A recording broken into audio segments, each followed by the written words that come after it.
I start, yeah? Okay, hi everyone. My name is Dayana Aripin and I'm from Malaysia. Today, I will be presenting my project with the title of Microhousing Within Heritage Context. I believe that some of you may read this somewhere, that each city has its own soul, built by the people, and it should not be erased by gentrification, because this is currently happening in Georgetown, and this project is to revive the old soul of the city. Georgetown, as one of the heritage cities in the world, was known as a trading center, and it was flourished with so many people. And the cultures, they are so vibrant. However, due to the modernization and gentrification, the soul of the city is dying. As far as I remember, Georgetown has always been a city that is socio-culturally robust, attracting many people. It is just in the matter of time that this place, the soul, will be gone. As a summary, looking at this timeline, this place is filled with amazing heritage architectural and socio-cultural values. However, the Rank Act that was being repealed in Penang caused many of Georgetown people to move out of the city center. This has not only changed the demography, but also the traditions among the community. Sadly, as it seems, Georgetown or Malaysia has been battling with housing issues for a long time. Imagine that young people like us aren't able to pay the rent in the city because we can't afford to. And this has led to the idea of microhousing, where it demonstrates the capacity of providing homes in between urban spaces. But in this context, it is the city of heritage Georgetown, and the intention is it will bring back the soul into the city. As the name depicts, microhousing is a smaller scale house within urbanscapes, and the intention is to cater for urban dwellers who wants to reduce the rental price and traveling time to workplace. This intervention program could bridge the gap of social decay and economical issues with proper placement within this heritage city. And I believe that we can interpret this as mutualism with regards to the context. Technically speaking, the dying cultures can only be preserved only if we allow the older generation, such as artisans, hawkers, and craftsmen to pass their traditions to younger generation, especially in the current time where isolation is needed. Intervention program is the only way to bring back the thing into the place. And the idea is to bring in current generations into the site. Hence, the documentation of daily activities based on the demographic study is being done here. This is for us to understand the placemaking ideas within the design. With this, we get to understand that the coexistence of the urban heritage components along with different backgrounds of people will combine and turn into some memorable place. The beauty of Georgetown lies in the architectural languages that we could find here. The notes that attract people, landmarks such as Jetty that give some sense of placemaking, districts of shophouses as well as the fishermen villages are amazingly captured within this UNESCO heritage zone. And the site, it is divided at Victoria Street. The reason to do so is to play with two different urban components of where parcel number 1 that is located at Beach Street have a lot more of heritage buildings, while parcel number 2 that is located at Welkie area have a lot more of empty lots and few are filled with insignificant replacement buildings. And regardless of how playful the intention to be within the zone, the site must be respected. As we are walking into the site, we could see the first thing we need to do is the revitalization of the program for the heritage program at the perimeter area. Adaptive reuse can be the perfect way to breathe in new life into the old shophouses, and microhousing can be placed into the second layer, secluded behind the shophouses. Well, this exploded site at Zonometry sums all the strategies. Let's say on the first enclave, we give back the tenancy of the old and new shophouses to rattan and signboard maker. It would encourage higher demography into the site, and the heritage as well as the soul can be sustained for the future generation, while microhousing, as it will be placed into the second layer, could be turned into some daycare facilities, while we can turn the third enclave into communal activities, and this could create some sense of community and connectedness among the people. Now, I want you to imagine that you are in Georgetown, or possibly in this image, walking from Armenian Street to Artist Street. Then you stop by at some small lanes and you could see hawkers selling hot dogs or ice creams, and you are even amazed by the artworks. Wouldn't it be a wonderful day to enjoy? Suddenly, you saw kids riding bicycles, and you managed to see your friends or daughter eating at kopitiam. If I were you, I would greet them with smiles because I know what I had that day was like down the memory lane. These are some kind of experience that would be making me want to interact with people more. So this is some kind of the urban elements that I am trying to tap into. And if we look into this overall image of this project, we must give consideration not only to the hardscapes or the softscapes, but to the emotions and well-beings of the people here. After all, the elements are corresponding to each other. The relationships of the old and new buildings will always be interconnected with the roots and its people. And that is why it is important to understand the city fabric based on the layering of the space and time and understanding the soul of one place. Just like in this image of where the site plan combined, having around 5.2 acres of land will be nothing without human activities. I could see like some empty shells, and you can see here that the woman is holding her kid's hand walking through the gate.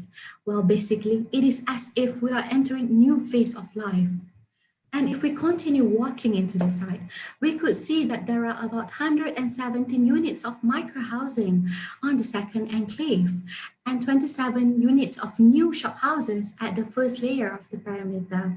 The negative space will be turned into some active areas. And this could act as a transition connecting from the external parcel to the internal parcel. As shown here is one of the example of what the place could be. It will be like an art lane connecting the people. Before we go to the upper level, there will be little cafes or hawker center greeting us here. And the staircases is located here. This is to give some indirect interactions that could be happening among the community. Imagine this. Who knows, suddenly the hawkers become our best friend? Or the fruit seller is actually part of our family lineage. I believe that will be so interesting to trace back. As we can see here that the communal activities are being displayed on the ground floor from the second floor. Here is where the light and shadows plays important roles in adding lively ambience into the site. If we go to the third floor, the number of microhousing at the third enclave are being reduced as this is to cater for more private sharing space. The overall image here is showing to show the activities would be in the third enclave during the daytime. And the atmosphere created here is to assist the walk-through moment under the central roof.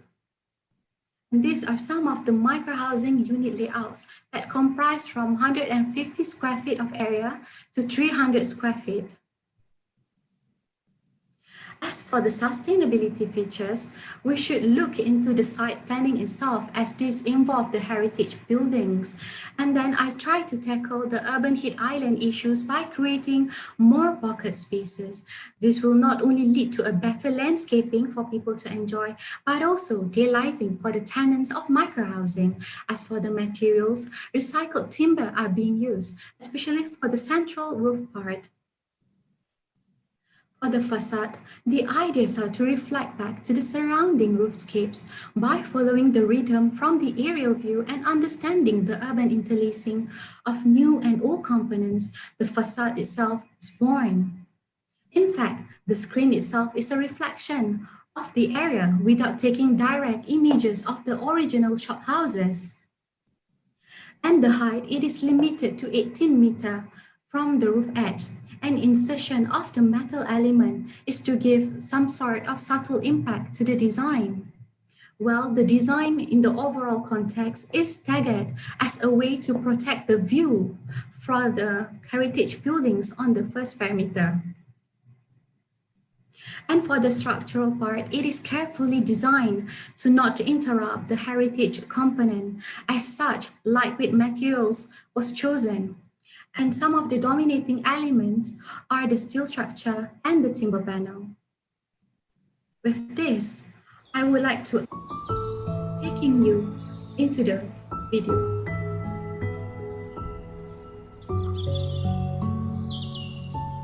Created to reminisce a wonderful Georgetown, we begin our journey from Aceh Street.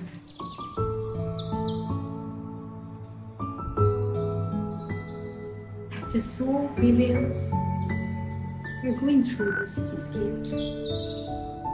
As mass, its memory which entangles with its history. Urban soul, it is the city itself. It is a mistake to think that we can freeze urban space like this, especially a heritage city like Georgetown.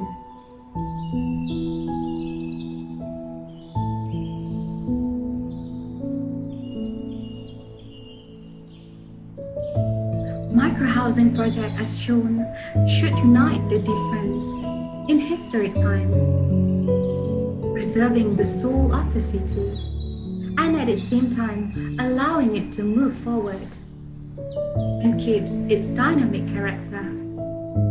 The light and shadow will be the important components within the design. Creating wonderful moment for the Georgetown people to enjoy.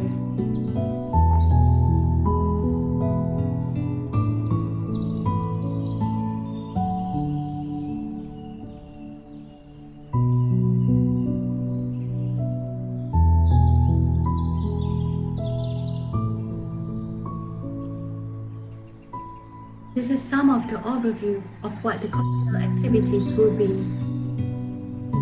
along the streetscapes, within the small lanes.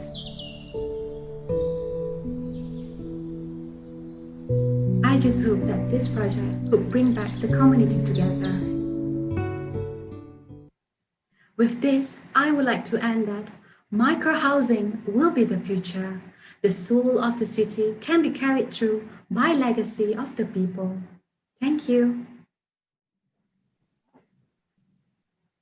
Thank you, Dayana, for your presentation. Architect Sibarani, this time I won't start with you. Maybe I'll invite Architect Lillian to comment or ask questions first.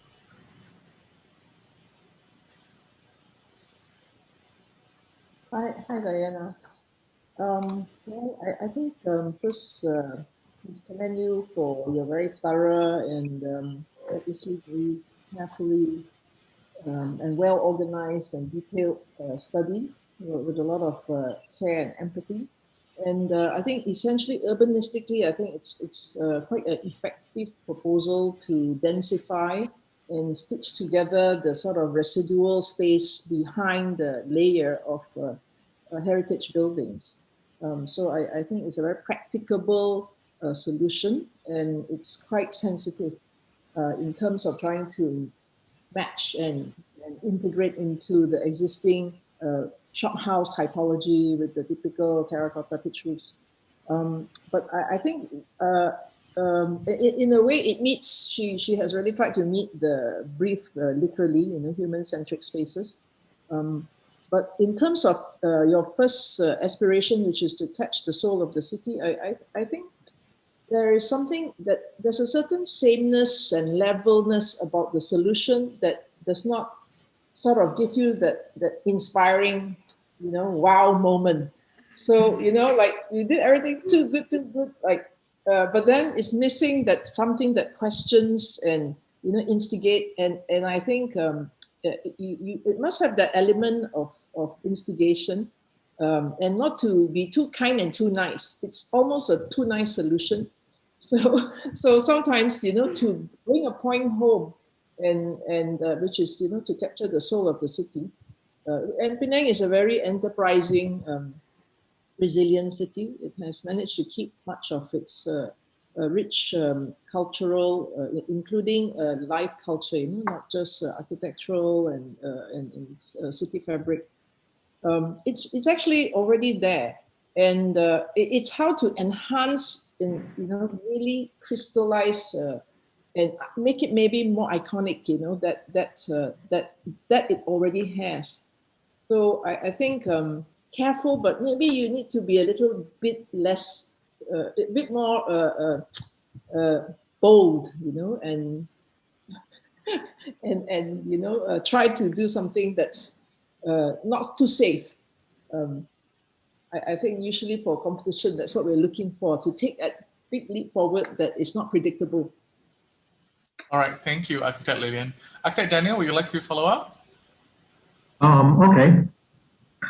I'd like to commend this student, Dayana, for her excellent presentation. She has a very nice voice, and the way she presented the whole project, there seems to be a very good flow to it, and it's easy to understand. So I'd like to commend you for your presence and your delivery.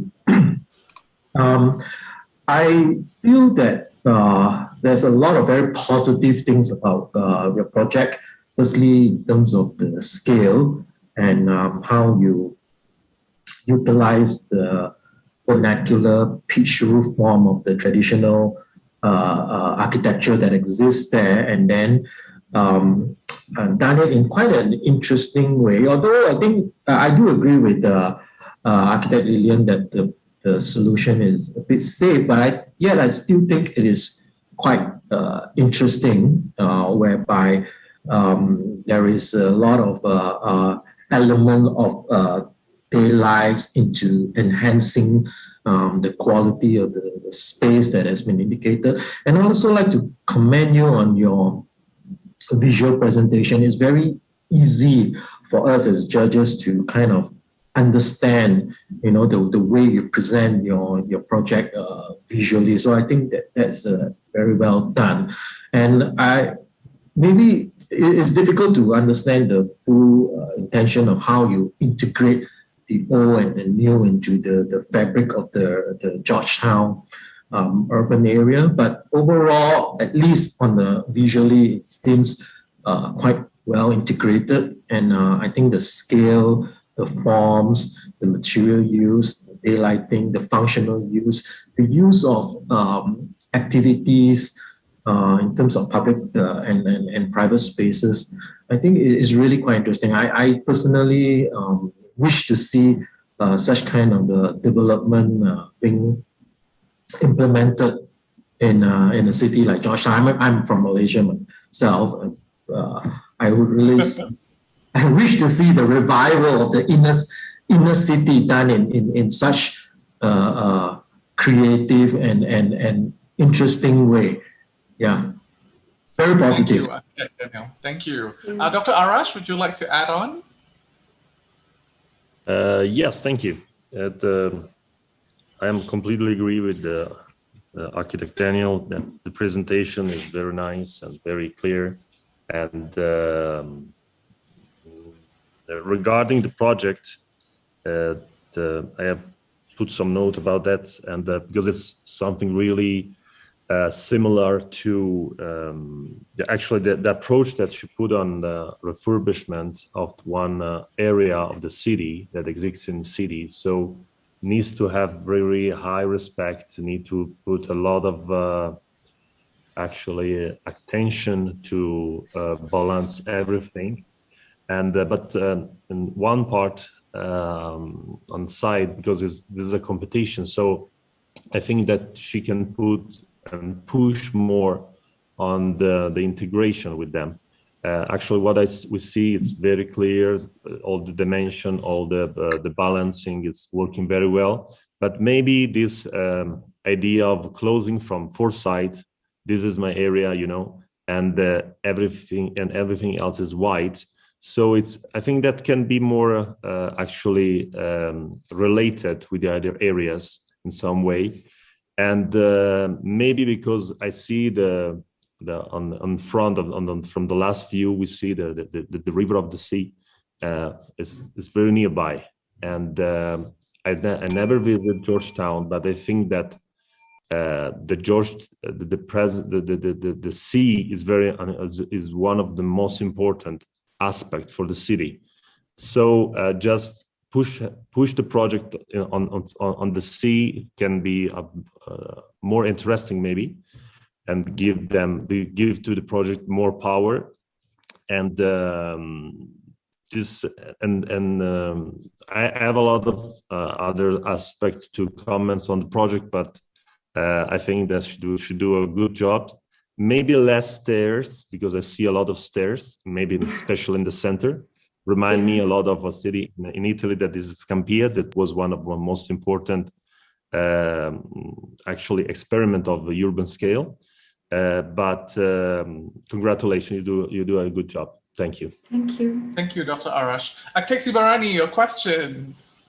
Okay, well, now I take the last turn, but I'm just gonna kind of add into what the comments. I agree, it's a well executed design and presentation, but I want to resonate what Lillian said. I think knowing that the Georgetown itself, because I was part of the revitalization plan for Georgetown, the question to Dayana is, there is an issue of land price. I mean, the reality, you are in the very precious piece of land, yeah? And there is a pressure, there's a push for density, how to actually commercialize the space with the density that you are proposing. And knowing that you are limiting to 18 meter means you're constraining the development value to reach its capitalization target. How do you bridge about this? Because I think I'm coming to that next question of Lillian mentioned that you may need to be more bold, because in reality, I think the pressure of the value of the land will push you to get to the higher density. When it comes to the higher density, then you face completely different issues of climate, sunlight penetration, etc., and also character of the building. If you can help us to elaborate a bit. For this project, I imagine that the land itself is being amalgamated, which means that the rental price can be given as as an average rate to everyone, and it can be done in such a way that the place, to increase the value for the developer, we can increase the rental price for the small shop lots area, or maybe we can revive the old shop houses instead of focusing too much on the micro housing itself, because the price for the micro housing, it shouldn't go up high. This is to respect the intention of building it, and also the height itself. Just gonna give you 30 seconds more. Go on. Yeah. Okay, the height is limited to 18 meters because this is to respect the regulations itself.